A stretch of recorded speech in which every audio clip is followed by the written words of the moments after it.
A very good morning, colleagues, to all of you who's on this platform. Thank you very much for joining us on this webinar this morning. My name is Dino Ponsami from the National School of Government, and I'm joined by other colleagues, Dr. Katlego Leshabane, who will be in with you just now and facilitate the session. But we are also pleased this morning to have with us Ms. Elsabe Hart, who is an AI workforce specialist at Microsoft. This morning's webinar really is around AI for inclusive and equitable public service delivery. We thought it's important that we should convene this, particularly in this important month for us in August, being Women's Month, and of course, all the more important as a country, as we recognize 70 years of the historic March of Women in 1956. And so this is an important conversation for us today, an important webinar when we deal with issues around inclusivity and equitable service delivery. We know some of the challenges that face our country when it comes to access to services, particularly in the rural areas, particularly amongst rural women. So we are pleased to welcome you to the session this morning, and we hope that in the conversations, in the work that is being presented by Elsabe, and with your engagement, that we should have a much more better understanding of how to implement AI when it comes to effective service delivery, making sure that it is inclusive and and equitable. And all of these go right back to the founding principles in our Constitution, the Bill of Rights, and certainly Section 195 of the Constitution, which requires public administration to be development-oriented, ensuring inclusivity and accessibility. And so we should never allow at any point in time that artificial intelligence supersedes all that we have to fulfill in terms of the Constitution. What is important also, you may note that in this week, the Minister for Public Service and Administration, Nkosi Mzamo Buthelezi, launched the AI portal, the Batopili portal, that is managed by the DPSA. Another interesting initiative that shows the work that government is doing towards digital transformation. And for many of you who are in the public service, you will know that a lot of prescripts, policy frameworks are being delivered, and we, as government departments, we have to implement them. The policy documents such as digital service standards and so forth. So there's a lot of work that we have to do as the public service and certainly as a country. And we hope that in all of the webinars that we have been, sort of undertaking over the past few months, this is all assisting you towards getting a better understanding of the actual implementation of the, of the artificial intelligence and of course, digital transformation. That being said, we have partnered as the National School of Government with Microsoft. Of course, many of you would know that the president announced an AI skilling initiative with Microsoft. We have been working very closely with our partners at Microsoft. This is now the third series. This is the third series of the AI webinars. And what we have noticed is significant numbers in participation. Over a period of time, we've had, I think, close on 3.5 to possibly 4,000 that have attended. And today already we have, about 259 that's on the platform.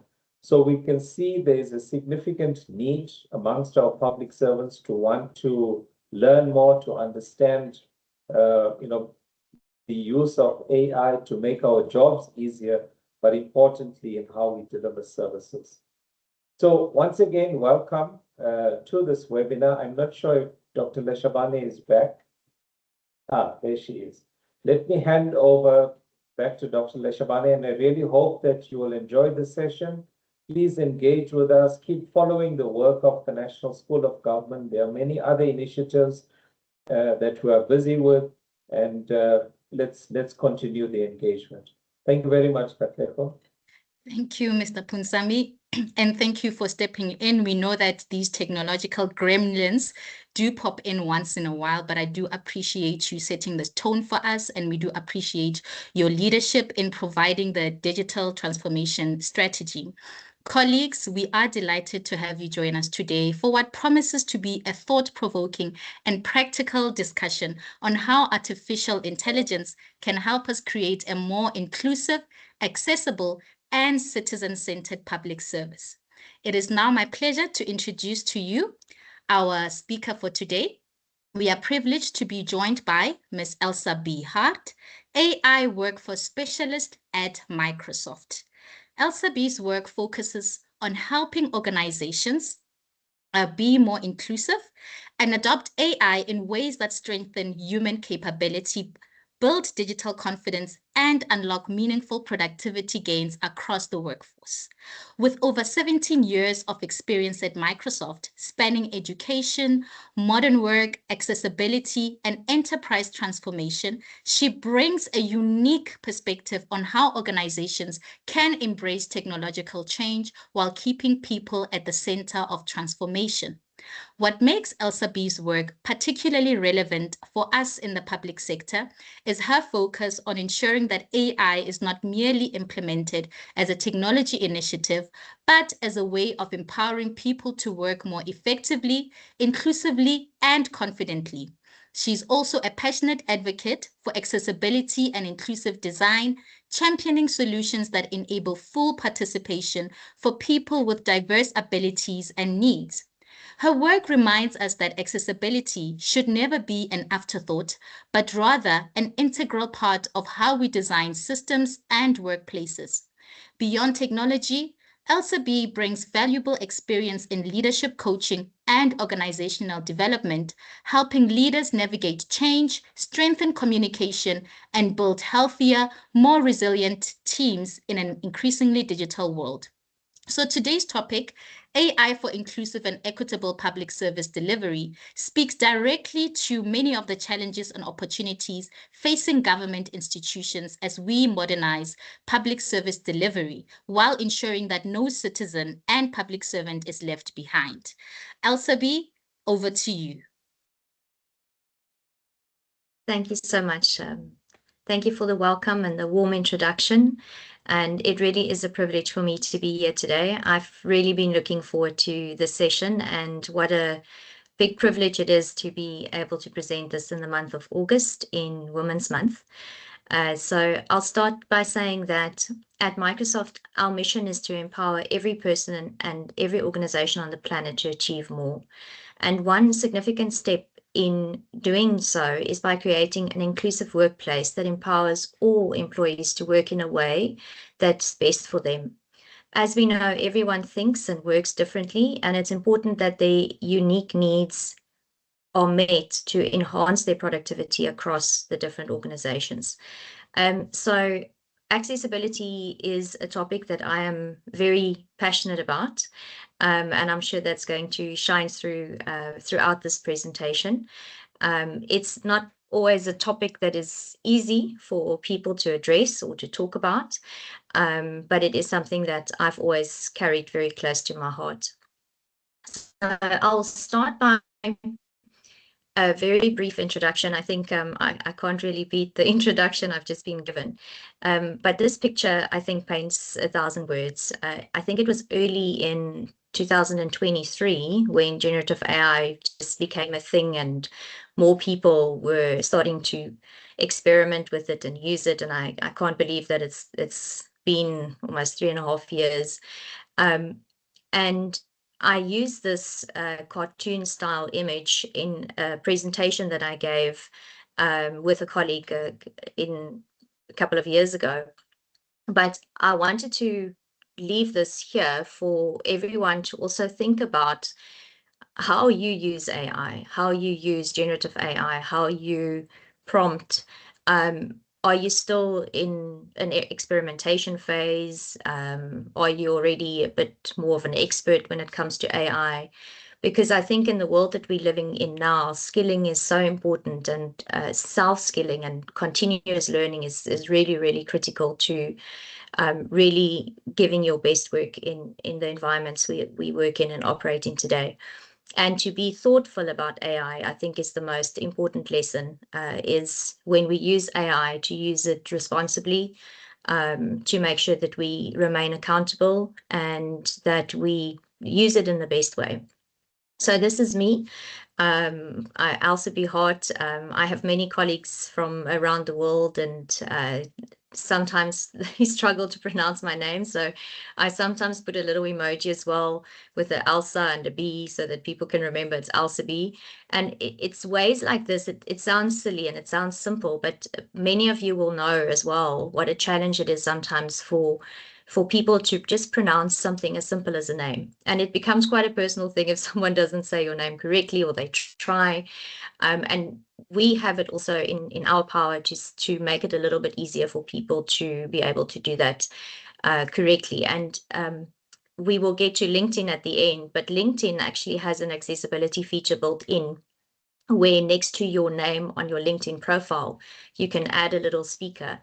And you can record how you say your name. And then when people go to your LinkedIn profile and they click on that little speaker, they can actually listen to how you pronounce your name. And I think that's, for me, is also a very good use of technology and helping people really understand. So I work at Microsoft. I'm an AI workforce specialist. One of my hobbies is sailing. So I'm an avid sailor. I love to be at the ocean and on the ocean and in the ocean. I'm a water baby. And yeah, I wear glasses. I wear glasses very proudly because I have a disability. I am partially visually impaired. I have very poor, almost no eyesight in one of my eyes. And the other one, I have a script, I think, of -5 now. So it's something that I'm going to touch on as we go, but it's what we call a non-apparent or an invisible or non-obvious disability, because many of the colleagues that has worked with me over years and years in my career might still not even know because I haven't told them. So while I'm speaking, I wanted to open with that because it took me years of confidence and kind of, I don't know, getting together enough guts to share this publicly, but to say that I think there are many people that work with us, that's worked with us for many years, that are not always aware of some of the kind of daily difficulties that we have and that we work with and we make the best of. So this brings me to my most important slide of the day, and that is, who is accessibility for? And when I talk about someone with a disability, I think people automatically think that accessibility is for people with disabilities. And I want to challenge that thinking a little bit today. I used AI to generate this image as well, by the way, because I wanted to really create a picture. And I had to prompt it a couple of times until it was what I wanted, and I'm still not 100% happy, so I'll probably do a few more. But when we think about accessibility and what that means, accessibility means, is the world around us accessible? Is it easily accessible for us? And I use the word easily because often the ease of access to something is the barrier. And we need to work really, really hard together to try and remove as many barriers as we can. And I think the biggest barrier that I've seen in all my years in working in technology and with accessibility is that we take things for granted. And the example I'm going to use today is the one of a door. So I want you just to imagine for a moment that you walk up to a door, and it's a heavy door that you need to grab the handle and pull towards yourself to really open it, and then you still need to enter the room. So now imagine if you approached this door and you kind of stopped in front of the door and you were in a wheelchair, it would be really difficult for you to enter that room, to enter that space. You would likely have to call someone, or someone would have to be there to support you, to help you to open this heavy door so that you can enter with your wheelchair. And that's kind of where it stops, where we think about it that way. But I also want to challenge the thinking to say it's a similar difficulty to enter this room.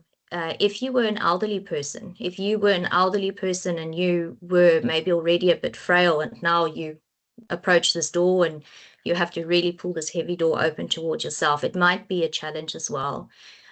Similarly, if you were a small child and you approach this big heavy door and you had to pull this towards yourself, you might also need to ask someone to help you. And then I want to take it a bit further to say that it is also the case if you, and it happens to me because we've got some of these doors that I sometimes have to enter. When you have your laptop under one arm and you have a hot coffee in the other hand and you approach this door, you're kind of stuck on how I'm going to open this door to enter this room. And it helps if someone then jumps up to help you. And I want to frame accessibility in that way, because if we take away the person and we just look at the environment around us and how accessible that environment is, it reminds us that we need to really look at the barriers to entry. Now, let's bring in technology. Technology makes our lives easier. And if that door was automated, so you were approaching the door, whether you were in a wheelchair, whether you were an elderly person, whether you were a child, whether you were holding a laptop and a hot coffee in your hand, and the sensor picked up and it just went automatically, the doors just slide open and you can just walk into this room. Immediately that barrier of entry is removed. And I want us to frame accessibility in that way, because it just makes it so much easier. And even more so when we use technology, when you use a phone, when you use a tablet, when you use a laptop, when you use a PC, is we use it the same kind of technology, but in different ways. And I'll touch more on that as we go. So when we think about disabilities now, we need to understand the scale and the opportunity of this big impact that we can have on the world. So about 16% of the worldwide population has a disability. That's about 1.3 billion people can experience significant disability according to the World Health Organization. 83% will experience disability, including a situational or temporary disability, and I'll go deeper into that shortly, while at working age. And 75% on average, most of those disabilities that people struggle with are non-apparent. You don't know who is affected. And I can use myself as an example in that statistic. I have many colleagues that I know that are maybe a bit hard of hearing as well, or they might have lower hearing in one ear. And as we age, those things become more apparent as well for us. And then 15 to 20% identify as neurodivergent, which is interesting, especially if you start bringing in the generations. About 53% of Gen Z identified as being neurodivergent, and 70% of Gen Alphas identify as neurodivergent. And we really need to consider that when we are working with people. Now, why we need to really think about accessible technology and designing products and services and environments around us with and for people with disabilities is often we don't know what we don't know. We don't know what's helps and what people really need. A while ago, I attended a talk where we looked at kind of simple breakthroughs that we've had, things like electric toothbrushes that was originally designed by someone with a disability, but everyone uses it. Things like the revolving doors or the automatic doors might be really useful for someone with a disability, but everybody benefits from it. So when we think about that, we also need to think about ourselves and not just people with a disability. At Microsoft, we define it in different categories. So we look at if disability can affect any of us at any time, this could be permanent. So let's look at my eye example. So if I were born blind, then that would be a permanent disability. It's not something that will change. A temporary disability could be someone with an eye infection, and for a temporary period of time, you might not be able to see very well, but it's a temporary situation. And then with a situational disability, that could really mean where you find yourself. So let's say I'm driving and the next moment I drive through a mist bank and suddenly it's not so easy to see the road and the cars around me anymore. That could just be the situation that you find yourself in. So accessible technology really allows people with disabilities to fully and more fully participate in our economy and in society. We further then break it down into what categories of disability. So some people might have a vision, a hearing, a neurodiverse condition, mental health, mobility or speech, or a number of these. And that's how we think about disabilities. And then to come back to my door example is when you now think a little bit deeper and you think about that a disability could affect you or any of us at any time, we think about the permanent disabilities, and 17% sorry, of working population might have a permanent disability. But 1 out of 2 people during their lifetime might experience a temporary disability. And this is a good example as well of someone that has an injury. I don't know if many of you have had injuries or surgeries, and in a temporary period of time, you might have experienced a form of a disability. And then a situational disability can really be anything and just be happen to any of us at any time. And then I did touch on old age. But as we become older, we might start to lose a bit of hearing, to lose a bit of eyesight. We might have different conditions that come with age. And when Microsoft designs technology, we keep accessibility in mind. We actually have a dedicated core team at Microsoft that really looks at technology, especially new technology, and Copilot is no different. So these are colleagues of mine at Microsoft that are part of the accessibility team and that have really done life-changing work. Pilot, and looking at how people are using Copilot to really be the most productive and use technology in ways that we could never have imagined, and maybe something that you haven't thought of till today. So let me play the video.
Amazing. That always warms my heart, and to see this incredible work that people are doing, and ways that they're using technology. And think about it for a moment, is many of us use the same technology, but in so many different ways. And the best part of using technology is the ability to personalize it for yourself. I have really had the opportunity to dig a little bit deeper into accessibility settings and features, and looking for them actively and having to teach about them as well. So I have been able to really personalize my device. And one of the features that I think is mostly overlooked is Zoom. I walk past colleagues all the time, and I look at how people work. And it's interesting to see how many people, I mean, we read so much stuff. We read emails and content, and how many people are kind of sitting forward and their posture is all wrong, and they're squinting their eyes, and they're putting so much unnecessary eye strain, where you can just zoom the text so that you can better see. And by the way, while I'm speaking, if you are watching this presentation and you're using this in Teams, what we've done as well is we've built in the ability to zoom the presentation on your own, on your side. So you should be able to see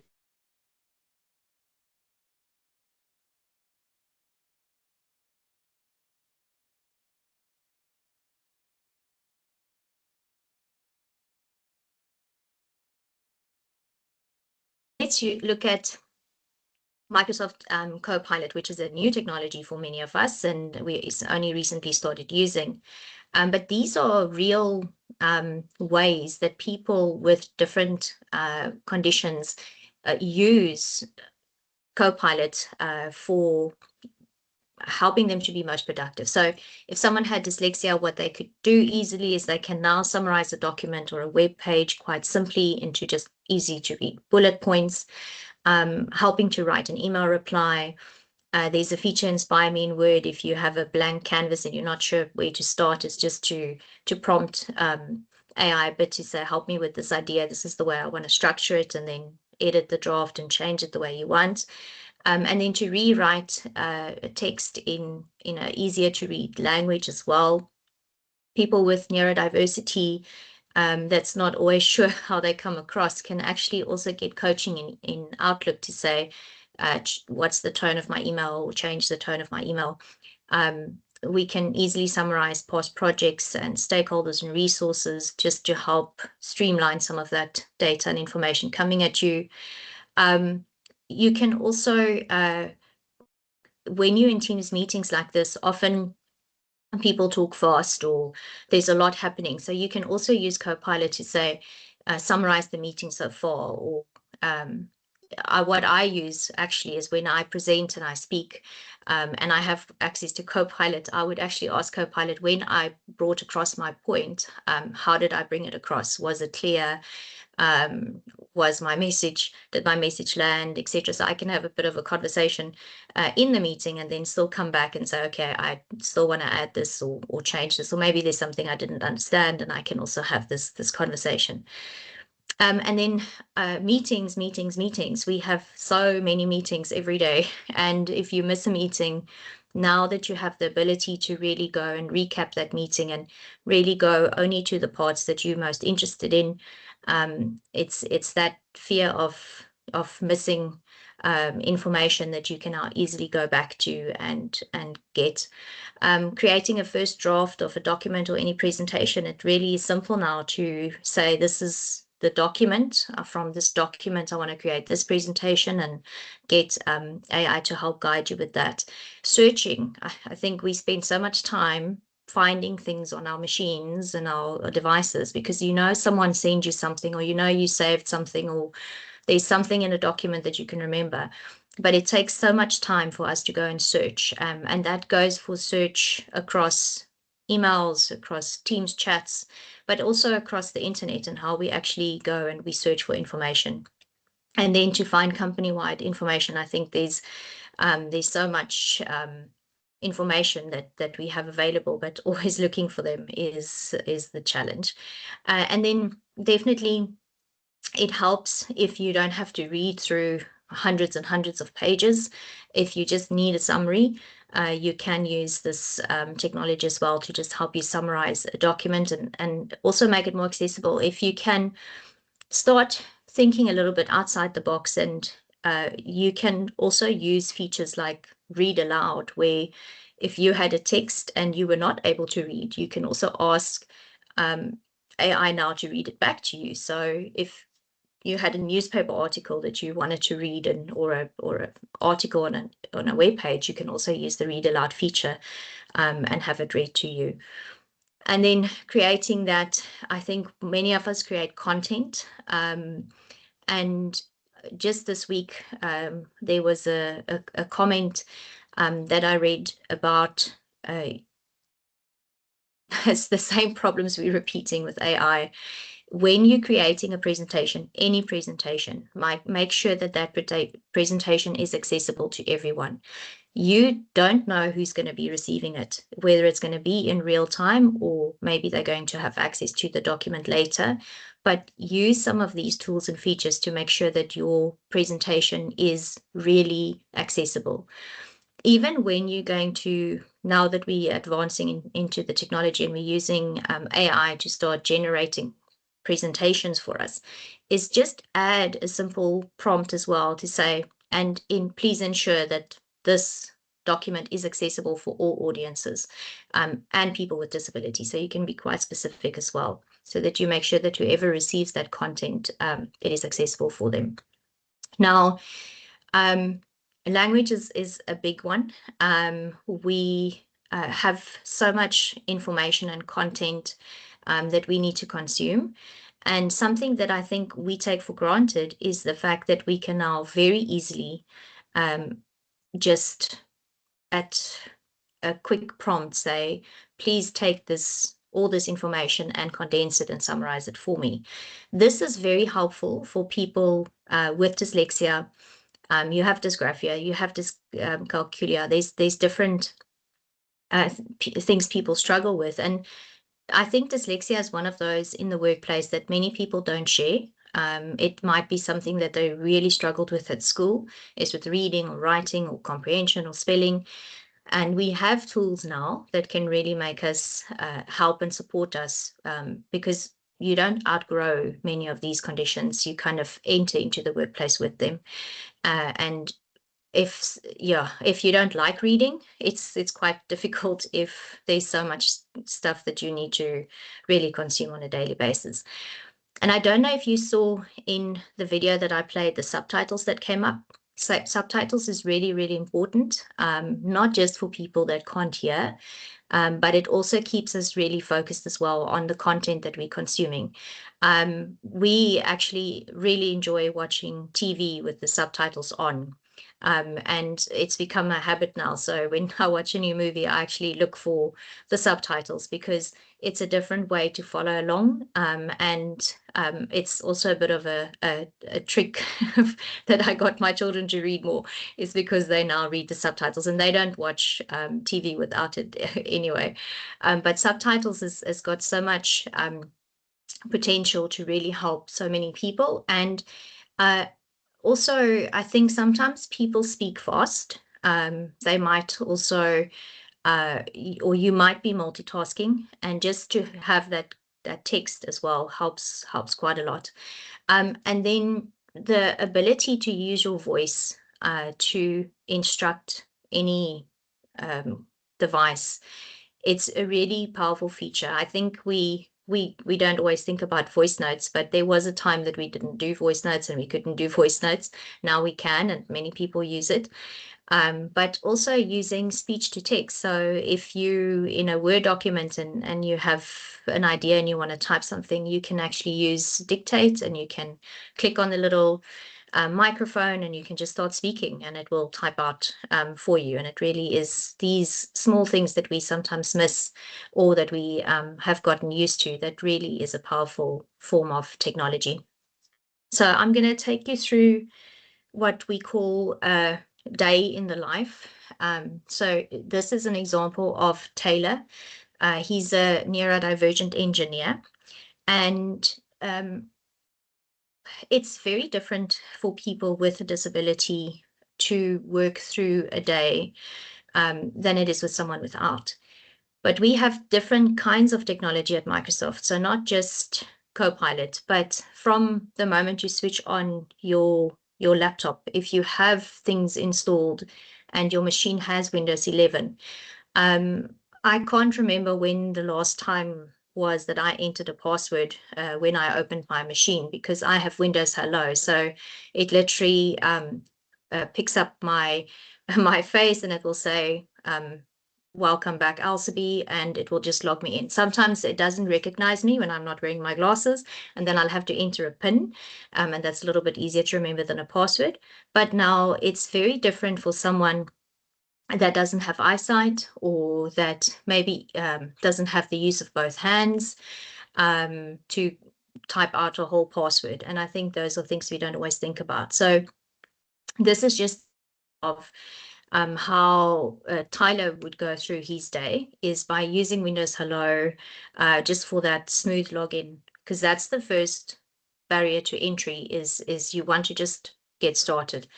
And then using focus sessions. I don't know if anyone else gets annoyed like I do, but when you're in a meeting or in a session, or when I'm really working on something, and then the next moment there's these pop-ups and these notification things that come in all the time, and I have to go click dismiss, or I have to get them out of the way, or it's really just disrupting my presentation. There are ways to set up your focus mode or your focus assistant or your notification settings so that you don't have those interruptions. And some people just don't deal very well with interruptions at all. So I think the turning off notifications, even on your phone, is super important if you want to have dedicated focus time.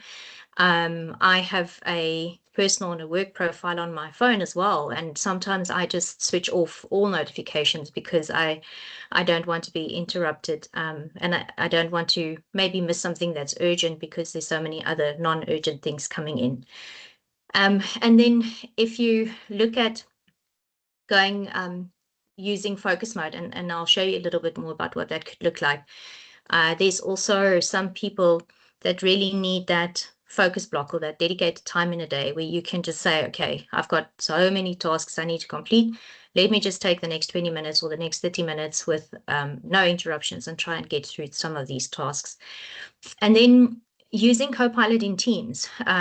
We spent a lot of time in Teams. I think it's one of the first things I click on when I open my laptop is I go into Teams, and I have chats, and I have meetings, and I join meetings, and I look at recaps of meetings, etc.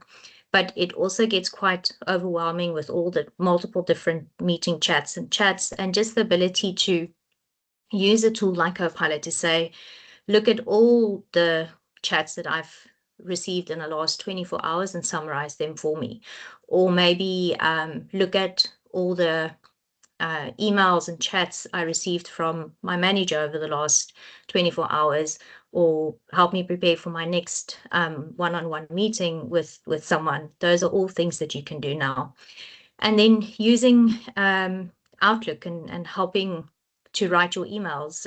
Sometimes it is just summarizing an email.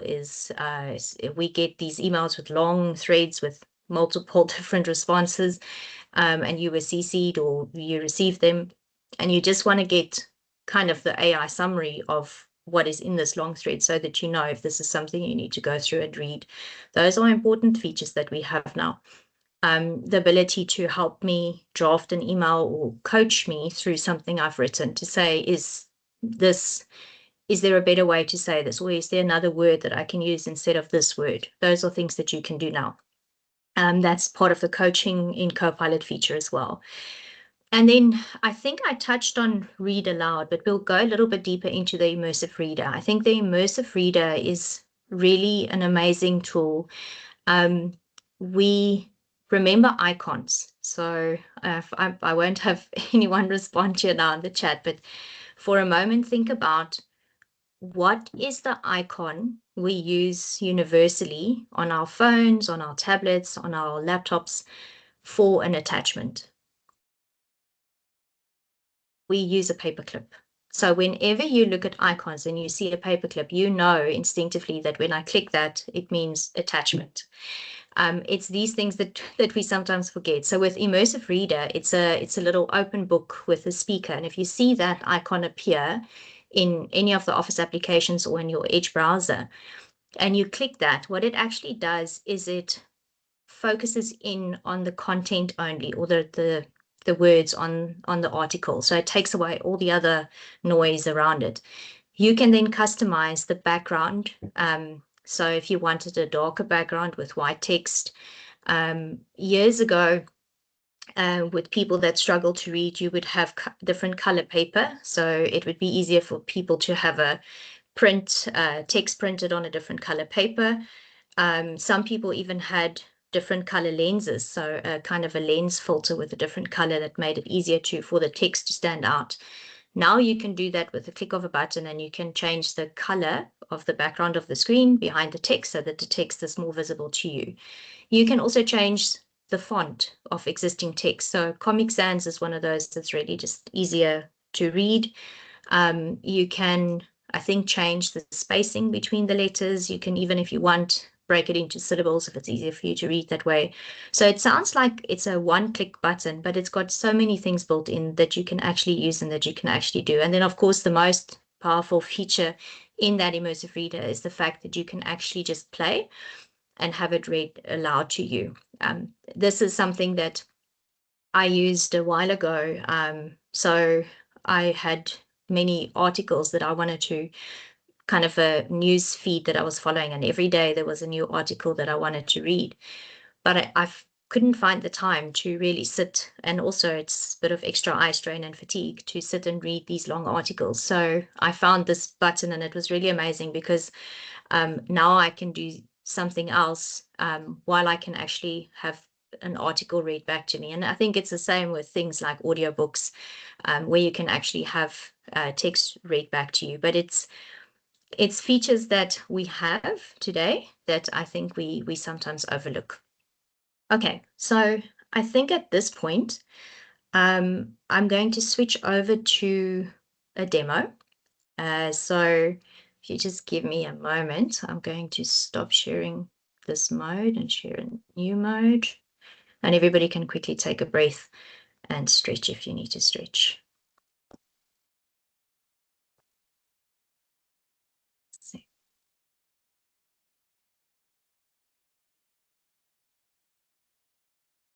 Okay.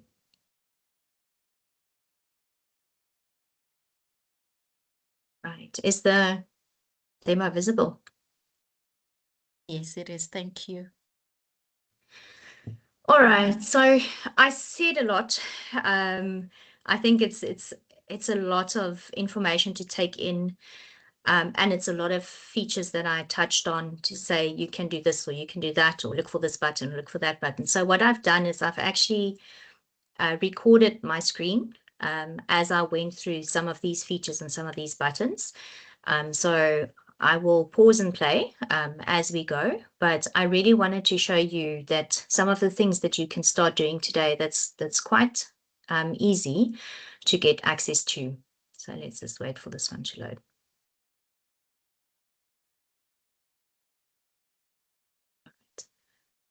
So I start here in Edge, the Microsoft Edge browser.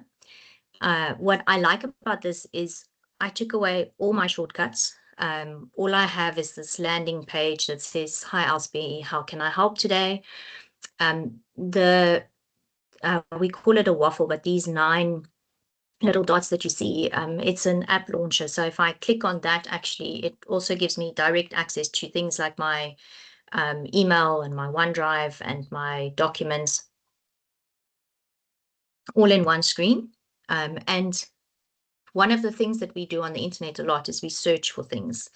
So you'll see what I've done here is I've actually gone and I wanted to search a topic more about dyslexia. So I want to know more about dyslexia. So the moment you search any keyword and you type in that keyword, what tends to happen is you get this search results of these lots and lots and lots of different links.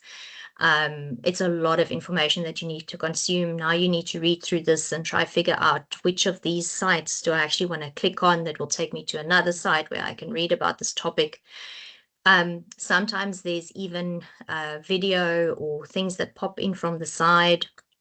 And it is a lot of information that that you need to scan through before you even get to the thing that you're actually looking to do. There are easier ways to search by using AI now. So what you can actually do is to, instead of doing that long reading through all of this, you'll see, I'm sorry, I know there's now these little things that's popping up, but you'll see that there's a search next to the all that includes the Copilot search. So what this actually goes and does is it will say, this is the topic you're looking for. This is the key points in the information. These are the bullet points of some of the things that you might be interested in. Things like here you can see it talks about symptoms, it talks about causes and risk factors, etc., etc. And what it does is it condenses all that different information on the internet into a one simple to read, easy to consume page. That's much easier to find all the information in one place than it is to try and click through I also have a tendency to, if I see so many links, to go click on many of them, and then it opens up multiple tabs, and then I need to switch between the tabs as well. So that's another way of using search. Then this example that I have is actually, I don't know if anyone still uses Wikipedia, but I looked at Wikipedia as one of the sites or one of the pages that I wanted to get more information on. So you can see how high up this little bar is. There are hundreds of pages here of things that I'll need to scan through and read through just to get the gist of this content. And what I've actually done is I've used Copilot that is built in to the Edge browser to say, just look at all the information on this one web page and summarize this page for me. And what it will do is it will actually go through, scan through, and in a matter of seconds, and it will come back just with the most important or the key points that it highlights in this document. So again, there's an executive takeaway, and most of this content is exactly what I needed. Then it gives me suggested prompts. So maybe I want to interact with this topic a bit more. So what are the signs of dyslexia in children? How does dyslexia affect adults? What are effective teaching strategies, etc., etc. So you don't even have to think about more prompts. It kind of also keeps you engaged to really consume this content in a different way from just reading it. I think we're all just used to scanning through and speed reading and getting all this information. And then the last example I have here is actually the immersive reader. So again, if you find the little icon that says open the immersive reader, you have the ability to take that whole article there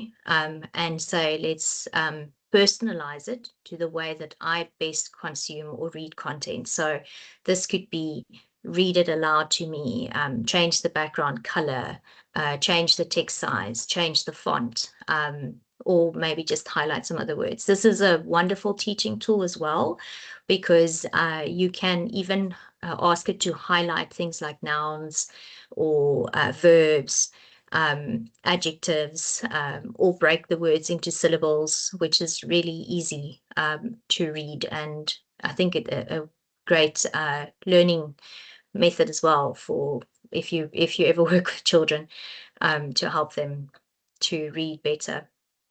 And then the next example I have is Windows 11 accessibility settings.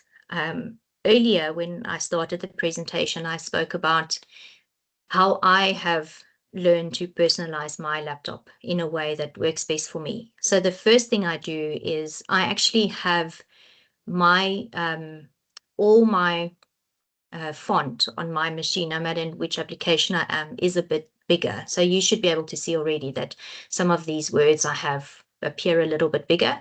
It just makes it a bit easier for me. So I have like a permanent zoom setting with larger text. And it's really simple to do. You don't need IT to help you do that. You can literally just go, if you have Windows 11, it looks like this. It has the little blue Windows button and then the search button, and you just search in these settings. It opens up all your settings. I think years ago, it used to be called ease of access, which had a whole complicated lot of accessibility settings that was built into your Windows operating system. Now we've changed it to have a little icon of a human icon with the word accessibility.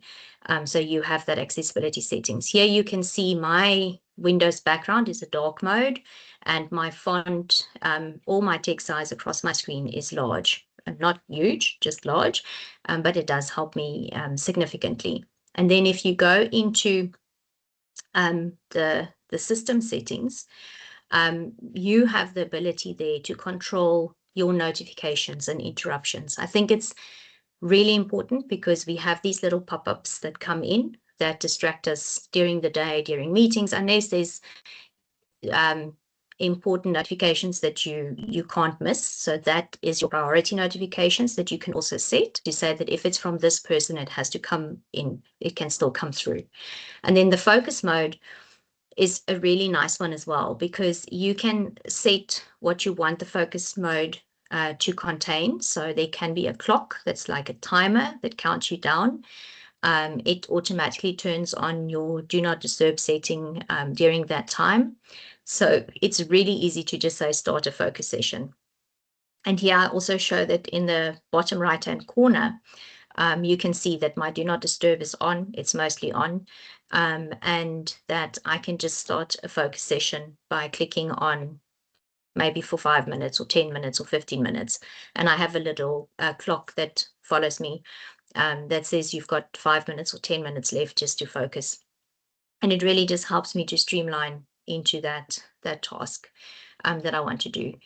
And then in the accessibility settings, that little human icon there, you are able to really personalize your device. You might have already noticed that little blue cursor that I keep using. It looks a little bit bigger and different. It's really as simple as going into the accessibility setting, going into your mouse pointer and changing the color and increasing the size of the cursor. Not only is it easier for you to track, but especially if you are presenting to others, it's much easier for them to see where you're pointing and where you're working and clicking. If you have kind of, I want to say, customized your cursor to be a bit more visual. And then something like audio. Many people are hard of hearing on one side more than the other. So if you have to wear a headset at work, there is a way for you to go into the audio setting under hearing and just switch on mono, which you then have a preferred left or right, which means that the sound through the ear piece or the headset will be routed to that specific ear more.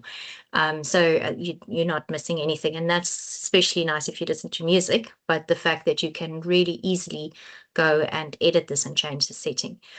And then again, don't forget, it sounds like the most simple setting, but zoom. Don't forget to zoom. So you will find a zoom bar mostly in your browser or even in PowerPoint here.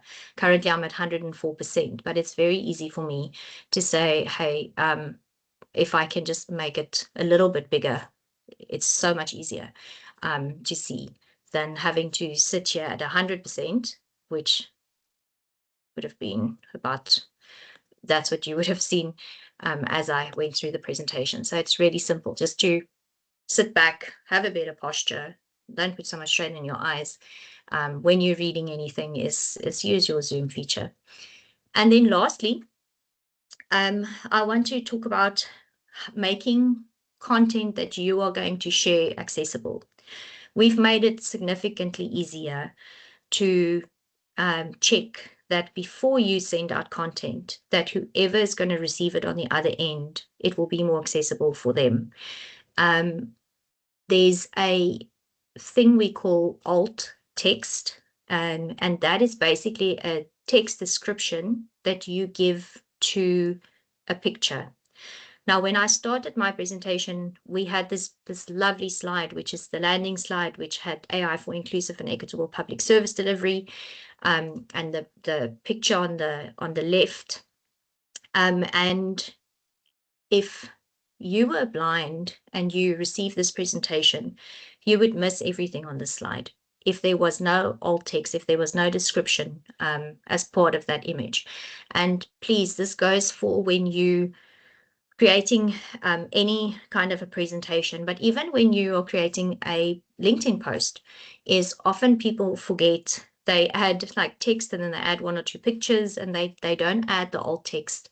So go into LinkedIn as well when you're adding an image and say alt text, and just write a 1 to 2 sentence description of what the picture is showing.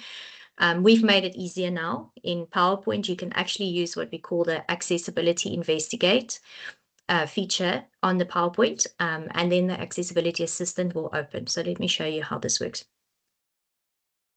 So we have in this presentation today, I have 16 slides. And from these 16 slides, before I send it out to anyone, I just want to make sure that the content I'm presenting here is accessible. So you'll see already at the bottom here, it says I need to investigate accessibility. So it's not 100% I missed something. So you just click on it and it will open the accessibility assistant on the side, and then it will actually scan through all the slides, or you can do slide by slide. And it says, just make your document inclusive. Fix these issues for a document that can be accessed by everyone, including the disability community. My color and contrast is quite good. So I wasn't sure about these funky blue and pink and whatever rainbow colors of the text, but it will be readable for people that are colorblind or that have low vision. So it's not a bad one. And then it did say that my first slide, this block, you'll see it highlights it with the lady holding the laptop, is missing alt text. So now how would you describe this object and its context? Is someone who is blind or low vision? So what I find really remarkable about AI is it's become really good at describing things. So it took a little while when I said, okay, generate an alt text for me. But here you can actually see the amount of information that it got from this picture is actually more than what I would have added as a description here. So sometimes it's quite helpful to use AI as well to help you just think through what that text could look like. So I don't think I'm going to be able to read it. So it basically talked about, it's an image of a woman holding a laptop, and she's surrounded by creative and vibrant visual elements, etc. And if you agree with that, you'll see you can still edit it, then you can just approve it and you're done. So that whole first slide is now more accessible. And then you basically go through checking the titles, checking the reading order. Do you have animations and things? Is there transitions between the slides? Are there maybe hyperlinks that are unclear? Because often people that use the screen readers don't necessarily automatically pick up the hyperlinks in the screen reader. So they might not even be able to listen to your video that you've inserted because your hyperlink is not accessible to all screen readers. And these are really, really simple things that you can start doing and just think about differently. And then I want to give you another example of how I used AI. Again, I just wanted to have a little storyboard of what I do. So I would really want to encourage and invite everyone that joined today, if you would like to connect, follow me on LinkedIn, look for that little speaker next to my name so you can click on it and see, and then go do the same on your profile, is go and create a little audible snippet so that people can also hear how you pronounce your name. And then this is just a very simple prompt that I used. I actually went back and added a couple of new things, and I think I've done 20 different iterations of this one, and I'm now happy. So it's on my LinkedIn, it's pinned on my profile, so you'll be able to see it there. But I'd love to really connect with all of you and keep this conversation going. And then with that, I'll head back to the meeting. And thank you. Thank you so much. Oh my goodness.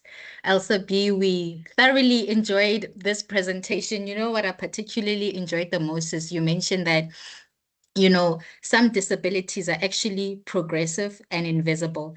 And when I think back with myself. I was never a person who had problems with their eyesight, but as age went on and even after pregnancy, it just became worse and worse and worse. So you are so right that actually, a disability or inability can affect anyone. And I found myself when you mentioned that you're squinting and correct your posture, I had to correct myself because I was unconsciously squinting and going to my screen. And also what you have demonstrated to us, I actually want to try it. I didn't want to try it during this session because it might be some technical gremlins again, but I do want to try the features that you have taught us on how to make our presentations more accessible, on how to make our screens more accessible. We sincerely appreciate that. So for now, we are going to go to Q&A. Colleagues, you're welcome to raise your hands if you want particular questions raised. I'm just going to read some questions from the Q&A section. There's one particular question that was very in-depth from Joan Hlago. So she says, good morning, Joan from Power.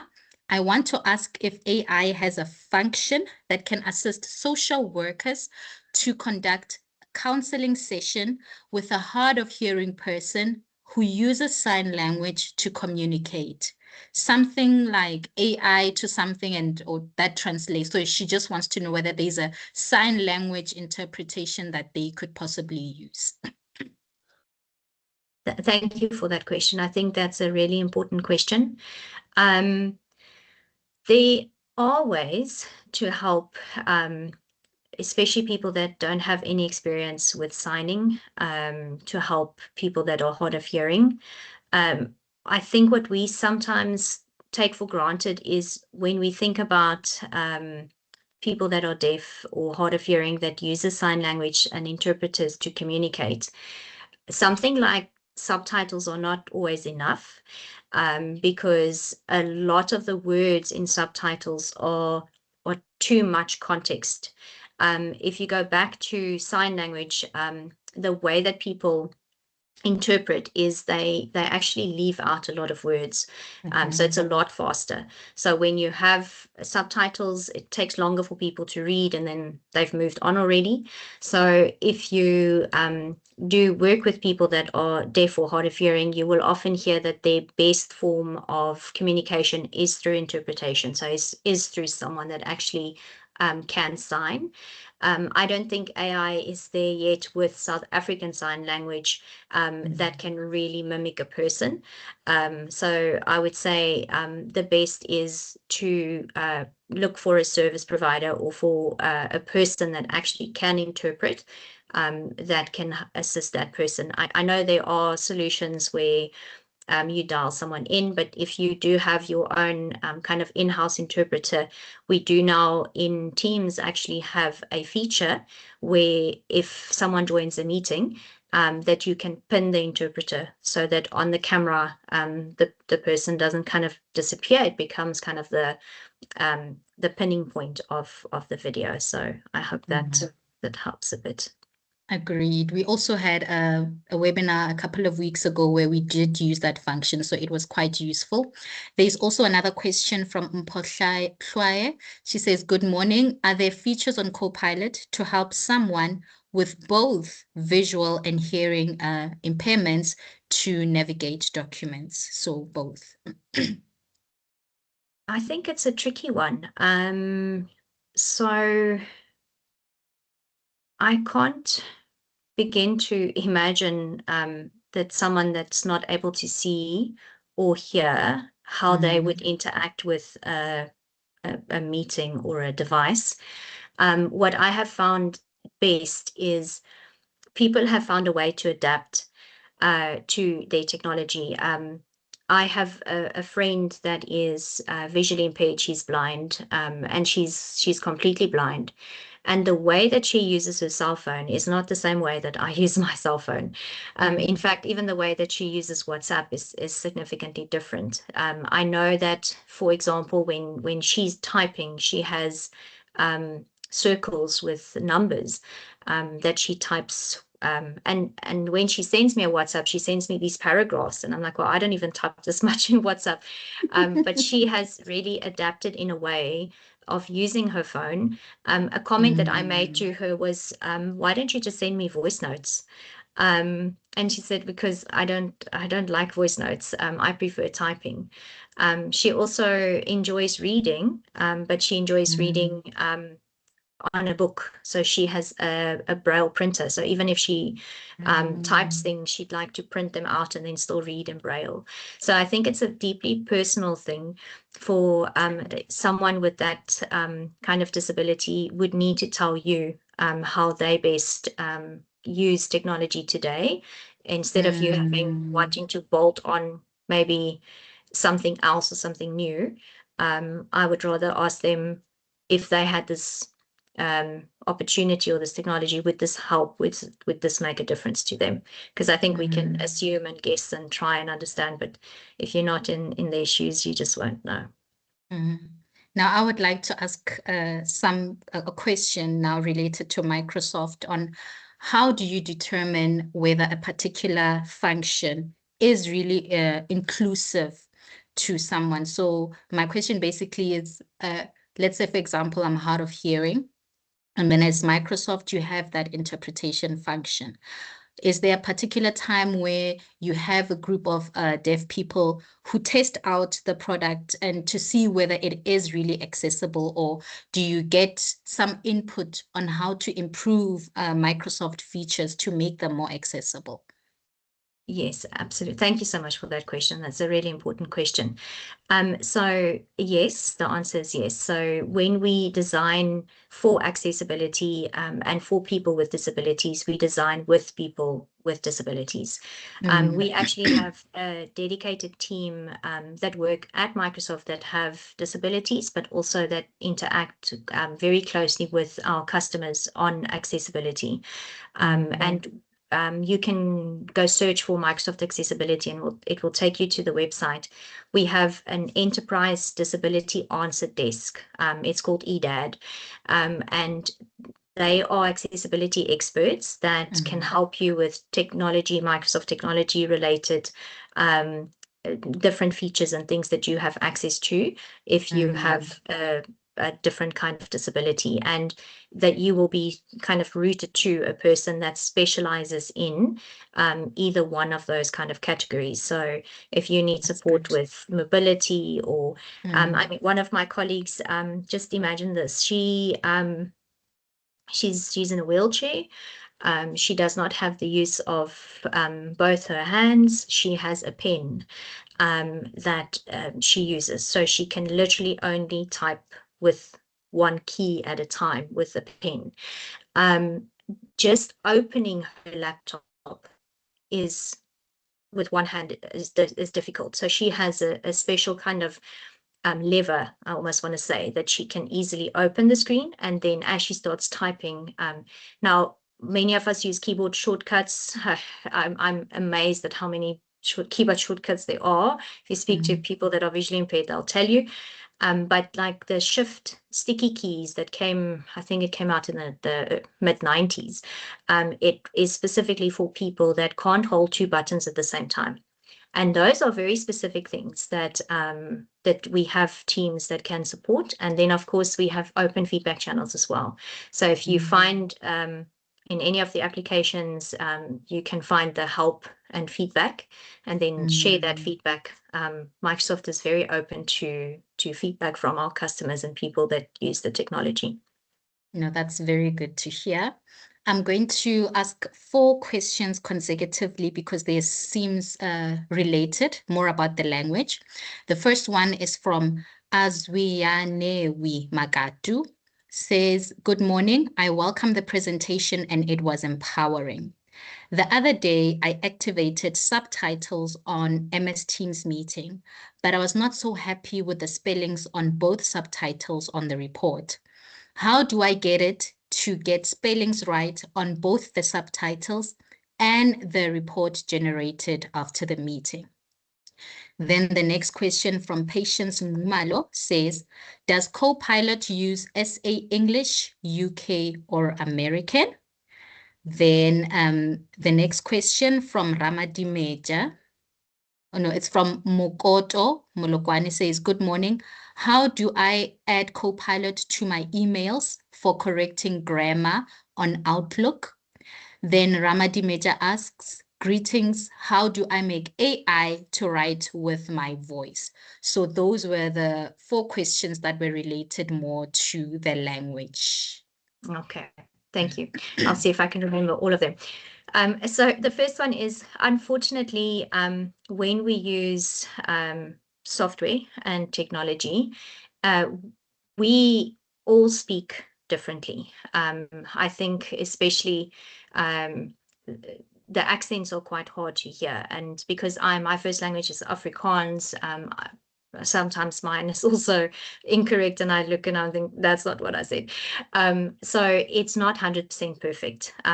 I think as the technology advances, it gets better and better. But just know that the subtitles that we use isn't always 100%, because I think it's mostly because of the way that we pronounce words and the way that it picks up the way that we speak. So I definitely, it's a point taken that it can be better. It is also important that when you use any kind of technology that you stay kind of in control and accountable, and you go check, especially if there's a meeting recap or minutes that was taken with generative AI, it has a little pop-up that also says, please ensure that all this is correct, because it was generated by AI and it could be incorrect. So you, as the person sharing, is still responsible to go and check that these things do reflect kind of the minutes and what was said in the meeting. So we always need to keep people in the loop. We can't outsource things to technology and to AI. We need to still check and double check. And then I think your next question was around, what is the second one? The one about adding Copilot to check the grammar and spelling. Okay, so you can either just use the spell checker, which has been there for many, many years, and that is quite advanced now. It does spell check, it does grammar as well. Or you can, if you have Copilot, ask it to check. I think sometimes you can also have autocorrect. So it's kind of predictive text. So it will highlight or underline words that you spell correctly, and you right click on it, and then it has all the different options of the correct word. So I don't think you need Copilot or AI for that. I think some of those features are built into Word, are built into email, where you can just check that you use that autocorrect, same as on your phone. Yeah. No, thank you so much. I don't see any more questions in the chat, and I don't see any hands raised. I think all of us are just intrigued and quite impressed about the accessibility features that Microsoft has, and we are so eager to try all of them. I just want to appreciate you, Elsabe, for today's presentation and how much you have shared with us. As I said, we are going to try out these features again, and thank you for sharing the presentation. We will ensure that colleagues also get to see this presentation. So as we come to the end of today's webinar, colleagues, I would just again like to extend my sincere appreciation, firstly to Mr. Dino Punsami for the opening remarks, also to Kulsam and Winnie in the background providing the technical support, and a very special thank you to Elsabe Hart from Microsoft for sharing your expertise and insight. So today's session has reminded us that technology is most powerful when it is designed with people at the center.